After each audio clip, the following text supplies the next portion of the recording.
रामचंद्र कोण रामचंद्र? तुम्ही नाही का आम्हाला बोलवलं मी बोलवलं हो तुला हो दाखव लग्नाची पत्रिका. आम्ही का पाहुणे आहो का? आम्ही काम करायचं गेलो. अबे हा आता आठवलं. अबे बरोबर आहे. तुम्ही लग्नातला सोना चोरासाठी आले. सोना चोरासाठी आले. अबे छोटे आहात तुम्ही.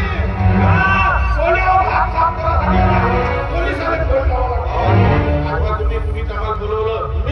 मी आठवण जातो म्हणे तुम्ही पहिली आमने 970 गुरे तुमच्या शेतामध्ये धान होते. तुमची बस 970 लिटर दूध देते. श्री श्री श्री जानरावजी जागोबाजी लखपतीजी. तर मग माझ्या नाव सांगून सीधा अंदर मध्ये आले पाहिजे होता. आमचा अवतार पाहून